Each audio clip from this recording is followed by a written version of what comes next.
우리 모두 자리에서 일어나셔서 사도행전 16장 말씀 함께 나누도록 하겠습니다. 사도행전 16장 6절에서 14절까지 말씀 한 절씩 돌아가면서 교독하도록 하겠습니다. 제가 먼저 읽습니다. 성령이 아시아에서 말씀을 전하지 못하게 하시거늘 그들이 부르기아와 갈라디아 땅으로 다녀가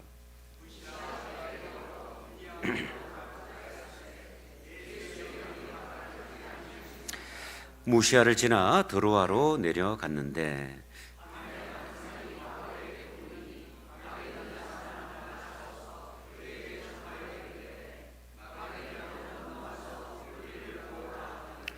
바울이 그 환상을 보았을 때 우리가 곧 마게도냐로 떠나기를 힘쓰니 이는 하나님이 저 사람들에게 복음을 전하라고 우리를 부르신 줄로 인정함이러라.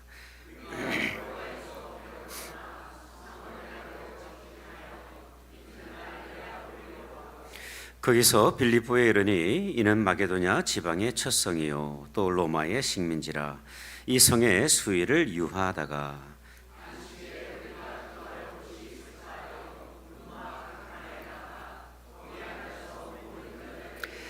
같이 읽습니다. 두아디라시에 있는 자색 옷감 장사로서 하나님을 섬기는 루디아라는 한 여자가 말을 듣고 있을 때에 주께서 그 마음을 열어 바울의 말을 따르게 하신지라.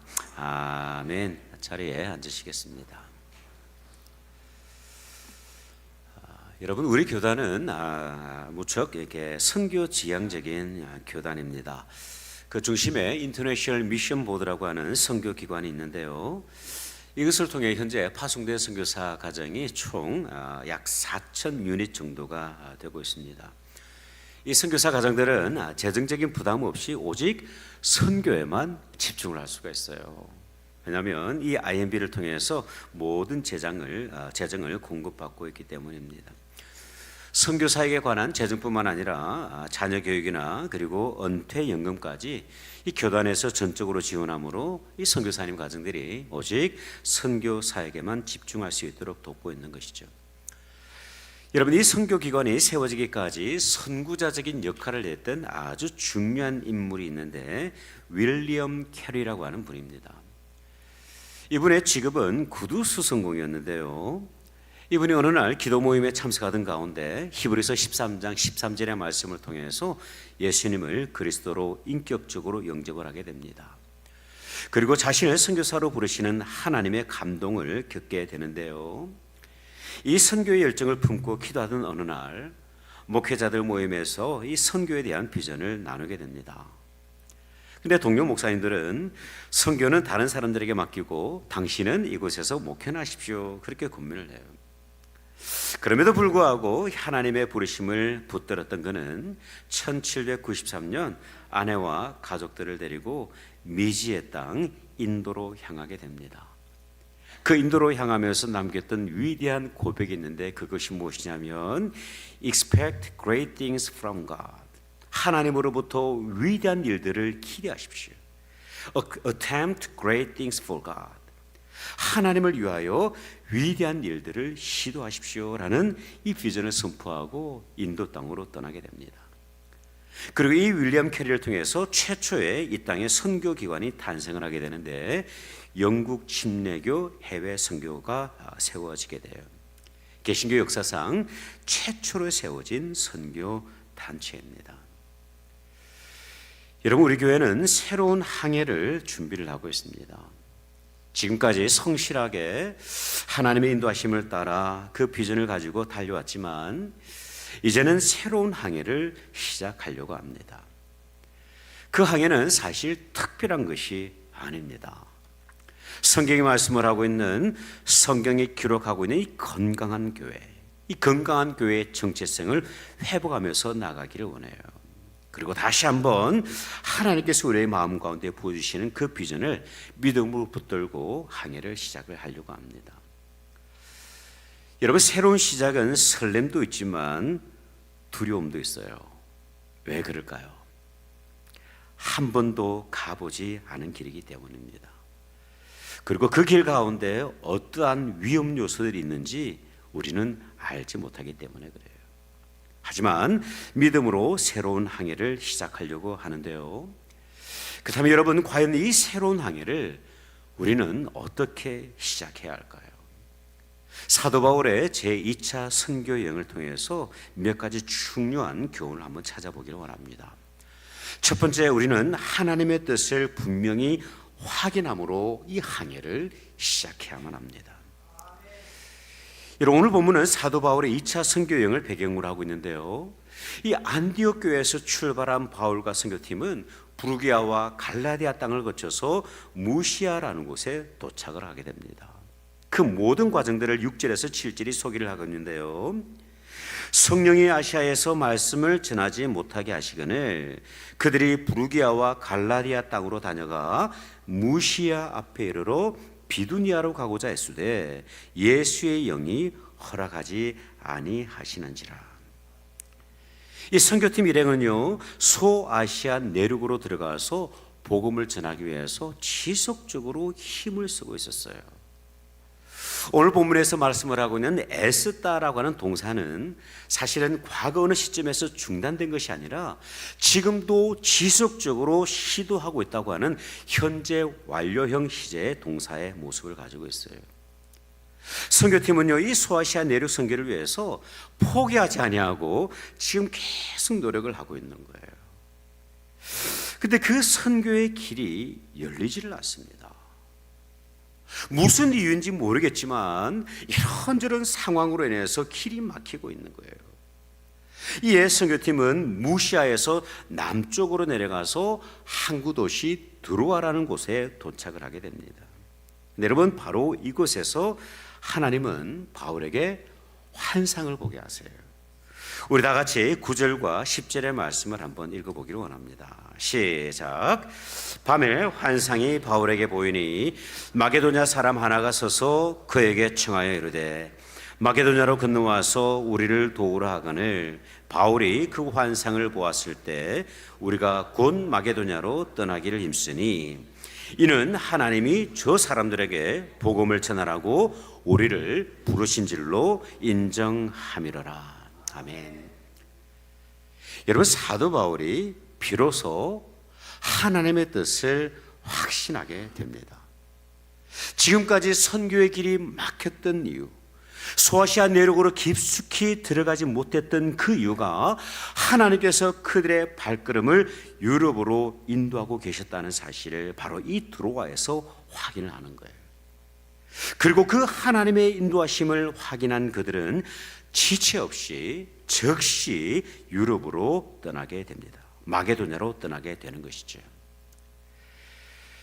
여러분, 우리가 새로운 항해를 하면서 반드시 점검해야 할 것이 있는데 우리 공동체를 향하신 하나님의 부르심의 그 선하신 계획이 무엇인지 분명히 확인하는 것입니다. 우리의 계획과 목표를 내려놓고 하나님께서 우리를 어떠한 방향으로 어떻게 인도하시는가 진지하게 기도하며 질문하는 것이죠. 그렇다면 여러분, 우리는 이 하나님의 계획과 하나님의 인도하심을 어떻게 확인할 수가 있을까요? 참 쉽지 않은 문제죠. 제가 말씀을 준비하는 가운데 어느 목사님의 간증을 읽게 되었는데 이분이 아주 유명한 분입니다. 그냥 제가 성만 이야기를 해도 이렇게 여러분이 다 아실 텐데, 이분이 예전에 하나님의 음성을 들어보겠느라고 기도원에 올라간 적이 있다고 해요. 그분이 듣고 싶었던 하나님의 음성은 무엇이었냐면 내가 너를 목사로 불렀다라고 하는 음성이었다고 합니다. 목사인 아버지 때문에 신학교에 가서 목사가 되는 것이 아니라 정말 하나님께서 나를 부르셔서 목사가 되었다는 확신을 가지고 싶었던 것이죠. 이 확신을 가지면 아무리 목회가 어려워도 후회가 되지 않을 것 같다고 생각을 했다고 해요.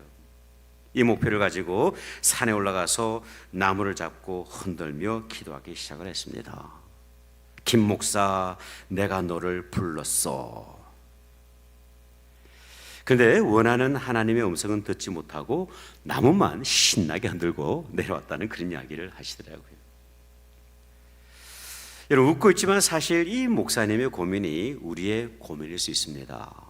어떻게 하면 하나님의 음성, 하나님의 뜻을 우리가 확인할 수 있을까? 여러분, 성경은요, 예수님은 우리에게 이렇게 말씀을 하십니다. 우리 다 같이 요한복음 14장 26절에서 27절을 함께 읽어보겠습니다. 시작. 보혜사 곧 아버지께서 내 이름으로 보내실 성령, 그가 너에게 모든 것을 가르치고 내가 너에게 말한 모든 것을 생각나게 하리라. 평안을 너에게 끼치노니 곧 나의 평안을 너에게 주노라. 내가 너에게 주는 것은 세상이 주는 것과 같지 아니하니라.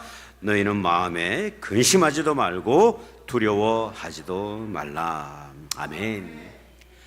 여러분, 우리가 전심으로 하나님의 뜻을 구하게 될 때, 전심으로 하나님의 인도하심을 구하게 될 때, 그 일을 위해서 우리가 정말 기도로 깨어있을 때 하나님께서는 우리로 하여금 말씀을 통하여서 생각나게 하십니다. 그분의 뜻을 우리 가운데 부어주시는 거예요. 그리고 그분의 뜻을 확인하게 될 때 우리는 평안을 경험하게 됩니다. 우리가 목표를 설정하고 계획을 수립하면 불안해요. 그러나 하나님의 뜻과 하나님의 인도하심을 확신하며 나가게 될 때 우리는 평안 가운데 이 항해를 시작하는 것입니다. 여러분, 새로운 항해를 시작하게 될 때 우리가 분명히 확인해야 될 것이 있는데요, 우리를 향하신, 내 개인을 향하신 하나님의 선하신 계획이 무엇인지 정말 상한 마음으로 하나님 앞에 기도하며 나아가는 거예요. 두 번째, 우리는 하나님의 뜻에 순종함으로 항해를 시작해야만 합니다. 여러분, 하나님의 인도하심을 확신한 선교여행은요, 두렵고 떨리는 마음으로 항해를 시작을 합니다. 그 모습을 성경은요, 간단하게지만 이렇게 기록을 하고 있어요. 11절을 보니까 우리가 드로아에서 배로 떠나 사모드라게로 직행하여 이튿날 네아폴리로 갔다 기록을 합니다. 사도행전의 설명은 무척이나 간단해요. 드로아에서 배로 떠나서 사모드라게로 직행을 했고 그 이튿날 네아폴리로 나갔다, 그렇게 기록을 하는데요, 사실 이 항해는 결코 만만한 여정이 아닙니다.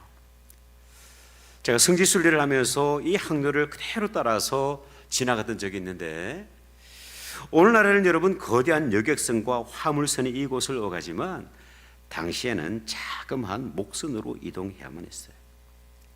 거센 풍랑이 일고 있는 그 에게의 바다를 작은 목선에 의지해서 걷는다는 것, 여러분 얼마나 두렵고 떨렸겠습니까? 그들의 마음 가운데는 분명히 돌아가고 싶은 마음도 있었을 거예요. 뿐만 아니라 그들이 향하고 있던 곳은 단 한 번도 밟아보지 못했던 미지의 땅입니다. 오라는 사람도 없고 기다리는 사람도 없어요. 근데 여러분, 바울과 선교여행은요, 하나님의 인도하심에 전적으로 순종하며 항해를 시작을 합니다. 놀라운 사실은 뭐냐면 이 순종을 통해서 복음의 역사, 그 인류의 역사가 전 세계로 확장되는 것을 볼 수가 있어요. 역사학자인 아놀드 토인비라는 사람은요, 당시 이 바울이 타고 갔던 배를 이렇게 평가를 하고 있어요.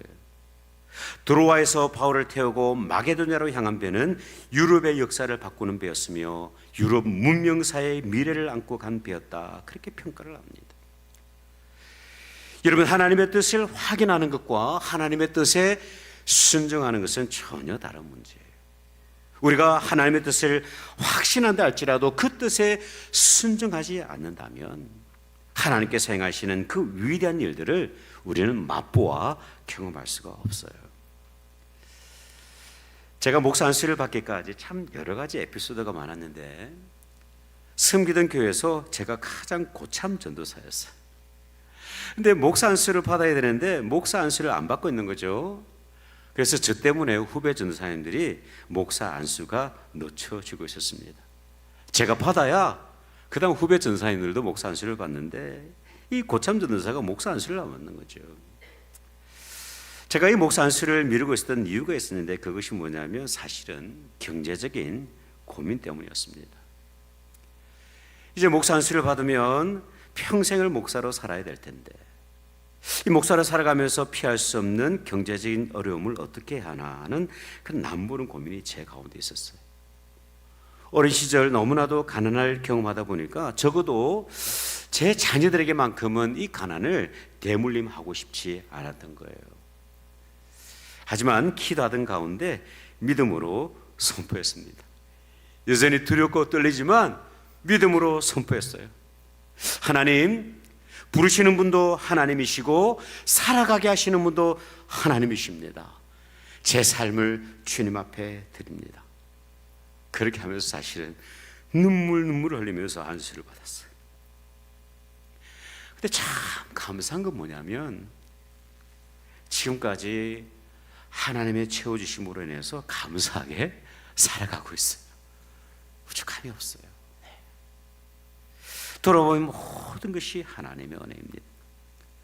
여러분, 하나님의 부르심과 하나님의 뜻을 진심으로 확신하신다면 주저함 없이 순종하시기를 축복을 합니다.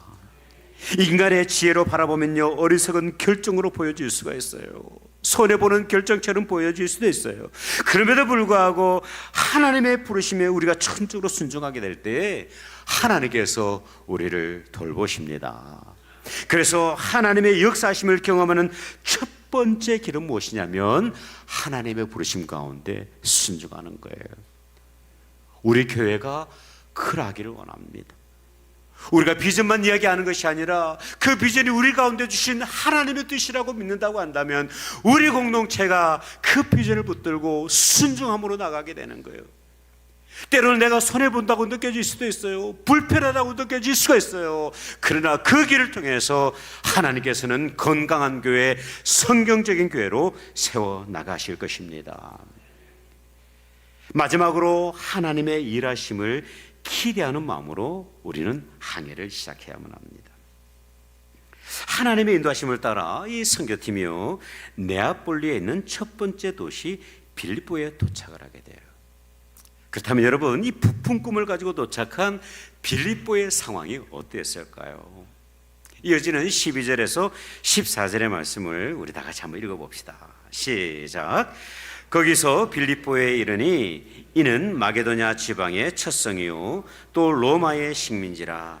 이 성에서 수일을 유하다가 안식일에 우리가 기도할 곳이 있을까 하여 문밖 강가에 나가 거기 앉아서 모인 여자들에게 말하는데, 두아디라시에 있는 자색옷감 장사로서 하나님을 섬기는 루디아라 하는 한 여자가 말을 듣고 있을 때에 주께서 그 마음을 열어 바울의 말을 따르게 하신지라. 아멘.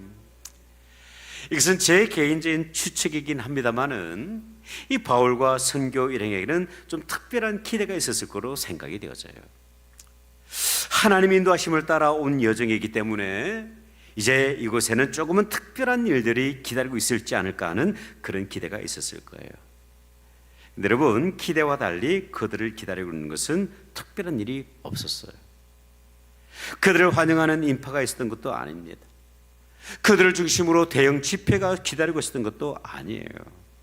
그저 하나님께서 만나게 하신 여인 한 사람, 루디아라는 인물이 전부였어요. 쉽게 말하면 그런 거예요. 교회에 딱 부임을 했는데 성도들은 온데간데 없고 한 여인이 그 교회를 딱 지키고 있는 것이죠. 여러분, 얼마나 실망스러운 상황입니까? 그렇지 않아요? 근데 여러분, 이 루디아와의 만남을 통해서 하나님께서는 전혀 예상치 못했던 위대한 일을 하나님의 방법대로 행하십니다. 그녀와 그녀의 집안이 복음을 듣고 예수를 그리스도로 영접을 합니다. 그리고 온 가족이 침례를 받고요, 그 가정에서 유럽 최초의 교회 빌립보 교회가 개치게 됩니다. 그리고 이 빌립보 교회를 시작으로 복음이 확장되기 시작을 합니다. 데살로니가 교회로 나가고요, 베레아 교회, 고린도 교회, 소아시아 지역으로 흩어지기 시작을 하는 거예요. 그 복음이 아프리카로, 아시아로, 전 열방으로 흩어지게 됩니다. 이것이 바로 사도행전의 놀라운 역사예요. 하나님께 행하신 성령 행전의 역사입니다. 여러분, 예수님께서는요, 이 하나님의 나라를 겨자씨에 비유하신 적이 있어요. 마태복음 13장 31절과 32절을 보면 이렇게 말씀을 합니다. 또 비유를 들어 이르시되 천국은 마치 사람이 자기 밭에 갖다 심은 겨자씨 하나 같으니 이는 모든 씨보다 작은 것이로되 자란 후에는 풀보다 커서 나무가 되며 공중의 새들이 와서 그 가지에 깃들인다 말씀을 합니다. 작은 겨자씨예요. 여러분 겨자씨 보신 적 있는지 모르겠어요.